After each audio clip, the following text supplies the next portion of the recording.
My mother always used to say, if you can't say something nice, then don't say anything at all. So is this the end of the review? Ooh!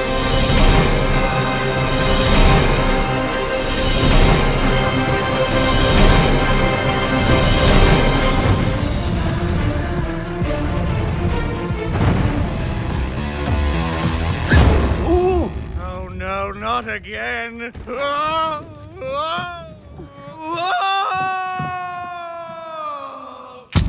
Sorry. Welcome to Durbania. I'm Durbin, and this is my spoiler-free review for Alice Through the Looking Glass. Visually, it was cool. I mean, all the computer graphics and the CGI. Choke on air. A lot of time traveling in this movie because I guess that's a thing now. So, we do a lot of time travel movies now. But anyway, it was, her visually traveling through time, the different places in Wonderland, all that stuff. Yeah, visually it was really cool. I don't think I've ever sat through a movie with so little stakes in my life. I mean, it just felt like there were no stakes for this movie. I mean, honestly, the whole purpose for this movie is because the Mad Hatter found the first hat he ever made in the woods. So his family, that he assumed was dead, well, he found the hat in the woods at the spot where they were killed. Therefore, they must be alive. That logic is sound. And so, he gets all heartbroken. And so this is why Alice is needed. She's not here to save the land. She's not here to save the world. The Hatter's like, I found this old hat. That must mean that my family's alive. And Alice is like, but you told me they're dead. So I can't help you. That's impossible.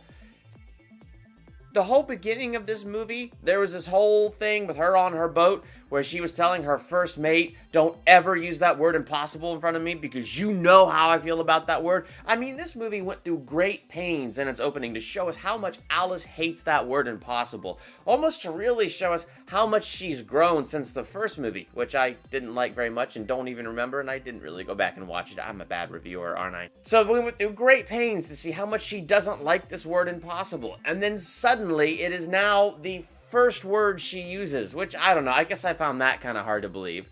But anyway, in this effort to save the Mad Hatter's family, in other words, to go back in time and save them from death, so yeah, they started to raise the stakes just a little bit. She figures out that she needs to get the time machine. The chronosphere.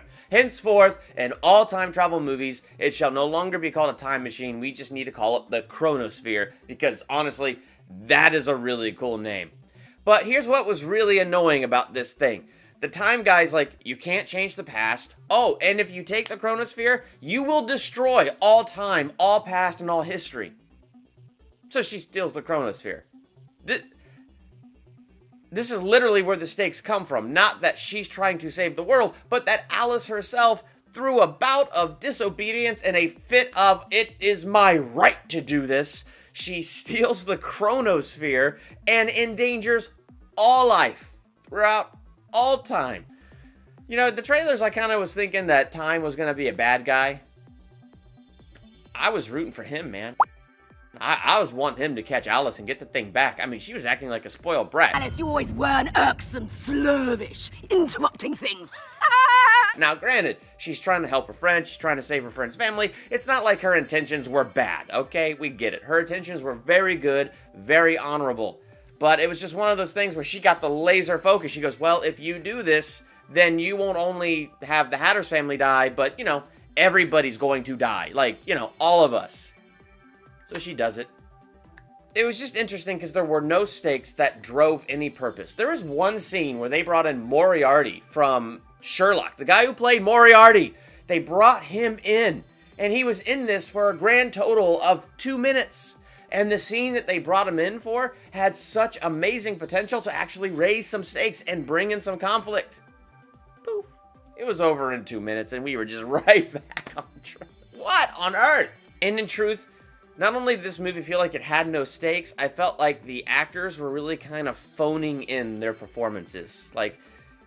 But how could you not phone it in? There was literally nothing at stake at any given point in this movie. Like I said, they raised the stakes just a little bit as it went, but there was really no purpose for anything to begin. And so, I don't know, it just felt like, because nobody really had any stakes, nobody had any dog in this fight, it's just, that's why all the performances felt so phoned into me, was because it just felt like nobody had an objective, nobody was driving towards anything. It was interesting.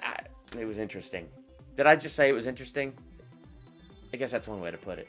In the end, I'm going to give this movie 1 out of 5 stars. It's because the performances felt phoned in. There was nothing in the story that made me feel like things were at stake. There was really nothing that engaged me and drew me into it.